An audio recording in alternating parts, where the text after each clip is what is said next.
Students, how are you? I hope you are fine and enjoying the videos. In this video, we cover the financing decision. In this decision, we cover the sources of finance or capital to be raised by the company. In previous video, we discussed the investing decision. For that purpose, you have to watch all this previous video और इससे से related जो investing decision है उसका description box में link दे दिया जाएगा ताकि आप आसानी से उसको देख सकें, क्योंकि ये तीनों डिसीजन इंपॉर्टेंट हैं और तीनों का इंटरलिंक भी है कि एक दूसरे के साथ कि उसमें क्या किया है, इसमें क्या करेंगे. तो let's cover with financing decision. This is the second important decision which finance manager has to take is deciding the source of finance को इसमें फाइनेंस मैनेजर डिसाइड करता है कि वैसे तो मेनली हमारे पास जो दो सोर्स हैं वो दो हैं. एक होता है डेप्ट सोर्स, एक होता है आपके पास owned source. Various sources of finance such as issue of share, debentures और by taking loan and advances.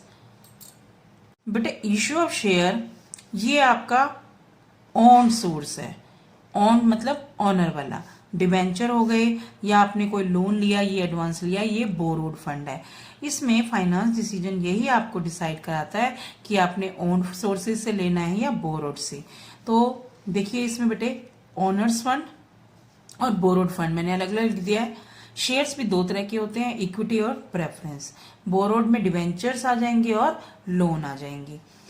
While comparing the advantages and disadvantages of each source, इसमें फाइनेंस मैनेजर जो भी सोर्सेज है, चाहे आपने लोन लेना है चाहे आपने शेयर लेने हैं, तो उनमें आपकी एडवांटेजेस और डिसएडवांटेजेस ऑफ ईच सोर्स को कंपेयर करता है, क्योंकि दोनों ही रिस्क इन्वॉल्व करते हैं. क्योंकि यहाँ पर रिस्क इन्वॉल्व है ratio of dept and owned sources. Ratio of डेप्ट का मतलब होता है कैपिटल स्ट्रक्चर को डिसाइड करना. अब एक्चुअली कैपिटल स्ट्रक्चर होता क्या है? कॉम्बिनेशन ऑफ डेप्ट plus own in balance sheet. Balance sheet में आप लोगों को पता है कि यहां पर लायबिलिटी साइड में आप यहां पर लिखते हैं इक्विटी एंड लायबिलिटी. पहली हेडिंग होती है कंपनी की बैलेंस शीट में. यहां पर आपके पास ओनर्स फंड आ जाते हैं. ऑनर्स फंड के बाद आपकी जो सेकंड मेन हेडिंग होती है, सेकंड जो मेन हेडिंग होती है उसमें आपका लिखा होता है कि long term borrowings. Long term borrowings हो गई, डिवेंचर्स हो गए, लोन एंड एडवांसेस आ गए. तो ये सारी लायबिलिटी साइड में आती है. तो एक्चुअली कैपिटल स्ट्रक्चर में इन दोनों का कॉम्बिनेशन होता है. इसी को आप ट्रेडिंग ऑन इक्विटी भी बोल सकते हैं, लिक्विडेशन भी बोल सकते हैं. लिक्विडेशन का मतलब यहां पर है कि trading on liquidation, not liquidation. Liquidation एक तरह से बंद होना भी बोलते हैं. लेकिन यहां पर क्या होता है कि आपने बोरोड और ओन्ड कैपिटल की रेशियो डिसाइड करते हैं कि आपने 60% ओन्ड लेनी है तो 40% बोरोड लेनी है या 50-50 करना है, क्योंकि इनकी अपनी अलग ही एडवांटेज और डिसएडवांटेज होती है. ठीक है, आगे है कि अब आपको मीनिंग तो क्लियर हो ही गया कि इसमें क्या होता है. अब इसमें हम लोगों ने करना है कि factor affecting the financing decision. सबसे पहले आपको ये क्लियर होना चाहिए कि फाइनेंसिंग डिसीजन में आपने सोर्स डिसाइड कर लिया. सोर्स डिसाइड करने से पहले आपको ये फैक्टर डिसाइड करने हैं. सबसे पहले आएगा आपका cost. The cost of raising fund through the different sources are different. क्योंकि एक जो वाइस मैनेजर होता है वो चीपेस्ट सोर्स को ढूंढेगा या उसी को सिलेक्ट करेगा. क्योंकि वैसे तो आपको मालूम है कि जो डेप्ट है वो चीपेस्ट सोर्स है, क्योंकि इस पे जो पे करने वाला इंटरेस्ट है वो डिडक्टेबल इंटरेस्ट है. टैक्स में से डिडक्टेबल मीन्स माइनस करना. Not in case of equity. Equity में ऐसा नहीं होता. इक्विटी में आप जो भी डिविडेंड बनता है वो आपको देना ही पड़ता है. तो यानी कि कॉस्ट, ये तो आपको मालूम है कि कॉस्ट में आपको डिवेंचर या बोरोड फंड चीपेस्ट है. लेकिन जो सेकंड फैक्टर है रिस्क, डेप्ट is the cheaper but it is more risky. क्यों?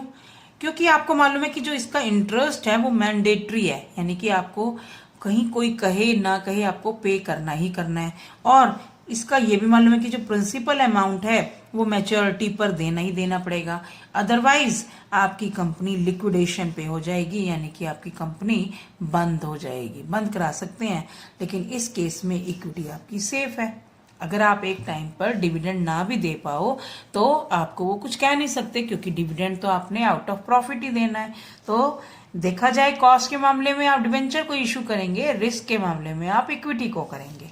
नेक्स्ट है आपका flotation cost, cost of raising fund. Raising का मतलब obtaining the fund is called flotation. इसमें आप कहेंगे कि मैडम फंड भी ले रहे हैं और कॉस्ट भी। कॉस्ट तो बेटा उसकी एडवर्टाइजिंग की है, उसकी प्रिंटिंग की, प्रोस्पेक्टस है, तो ये सारी चीजें भी तो होती हैं। अब मान लो आपने कोई भी लोन लेना है तो उसके लिए आप पहले पेपर भी तैयार करवाते हैं, बैंक में एप्लीकेशन भी देते हैं, सो मैनी लीगल फीस भी लगती हैं। इसी तरह से इन केस ऑफ इक्विटी और borrowed fund cost of flotation is arise.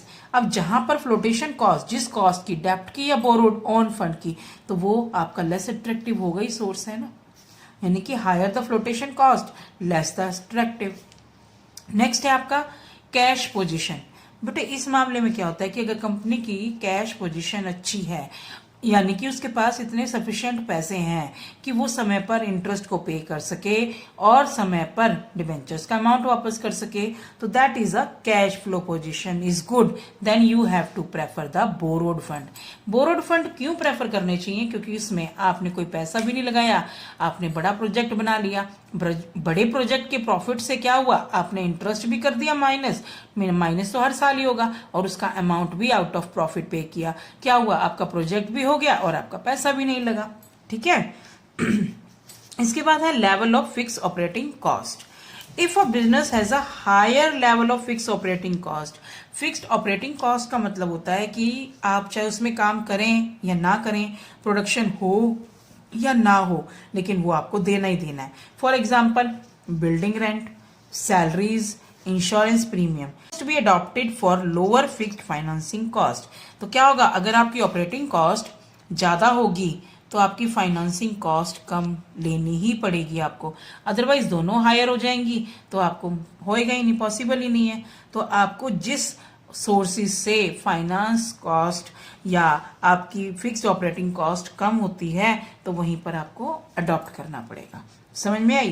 यानी कि जहां पर ऑपरेटिंग कॉस्ट भी ज्यादा हो गई और फाइनेंसिंग कॉस्ट भी ज्यादा हो गई तो आपका बहुत ज्यादा लॉस हो जाएगा। इसी अगर आपकी ऑपरेटिंग कॉस्ट ज्यादा है तो आपको वो सोर्स अडॉप्ट करना पड़ेगा जहां पर आपकी फाइनेंसिंग कॉस्ट कम हो। समझ में आ गई ये वाली चीज? नेक्स्ट है बेटा आपका कंट्रोल। अगर कंपनी चाहती है कि कंट्रोल उनके हाथों में ही रहे, ज्यादा ना लोगों के हाथ में जाए, तो वो दे विल प्रेफर डेप्ट। अब आप पूछेंगे कि मैम ये कैसे होता है? कि बेटा देखो, जितने भी आपके शेयर होल्डर्स होते हैं वो सारे मैनेजमेंट में पार्टिसिपेट कर सकते हैं। ठीक है। मैनेजमेंट में पार्टिसिपेट करने के कारण वो हर डिसीजन मैनेजमेंट का ले सकते हैं। तो इट मीन्स कि कंट्रोल उन्हीं के ज्यादा लोगों के हाथ में हो जाएगा, और जहां पर ज्यादा लोगों के हाथ में कंट्रोल होता है वहां पर कॉन्फ्लिक्ट होते हैं, यानी कि मतभेद ज्यादा हो जाते हैं। लेकिन अगर आप डिवेंचर होल्डर्स की बात करें तो डिवेंचर होल्डर क्या करते हैं, उनको सिर्फ अपने इंटरेस्ट से मतलब होता है, उनको मैनेजमेंट में पार्टिसिपेट नहीं करते। तो अगर आपको चाहिए कि कंट्रोल आप लोग के हाथ में रहे, फ्लेक्सिबल ना हो इतना, तो आप डिवेंचर इशू करेंगे, otherwise you issue the share capital. Depend upon the nature of control, कि कंपनी में आप कंट्रोल चाहते हैं या उसको फ्लेक्सिबिलिटी चाहते हैं। लास्ट है बेटा स्टेट ऑफ कैपिटल मार्केट। ये तुम्हें मालूम है कि मार्केट में दो कंडीशन होती हैं, एक होती है बूम पीरियड, एक होती है आपकी बुलिश। जहां पर बूम पीरियड होता है वहां पर लोग इक्विटी में इन्वेस्ट करेंगे, क्योंकि बूम पीरियड है, वहां पर आपको प्रॉफिट ज्यादा मिलेगा। बूम पीरियड वो होता है जहां पर higher investment higher the profit. तो condition in capital market also play important role in financing decision. When stock market is rising, जब ऊपर जा रही होती है, बूम पीरियड बोलते हैं, people are ready to invest in equity. और ड्यूरिंग द डिप्रेशन, जब आपकी फाइनेंशियल मार्केट यानी स्टॉक मार्केट नीचे आ जाती है तो उनको डर होता है कि उनके पैसे प्रॉफिट नहीं मिलेगा, then they will prefer the debentures, क्योंकि वो सिक्योर्ड है और गारंटी है कि fix rate of interest to investor मिलेगा ही मिलेगा। आप लोगों को ये सारे फैक्टर समझ में आ गए, ये डिसीजन भी कंप्लीट हो गया। फाइनेंसिंग डिसीजन में सिर्फ आपने ये देखना है कि कौन से सोर्स से फाइनेंस को ऑब्टेन करना है और उसकी cost, risk, control, state of market, ये सारी चीजों को कंपेयर करने के बाद आप उसका फाइनल डिसीजन लेते हैं। I hope beta you like the video. So if you like the video, share the video because sharing is caring, and for more videos subscribe the channel. Thank you.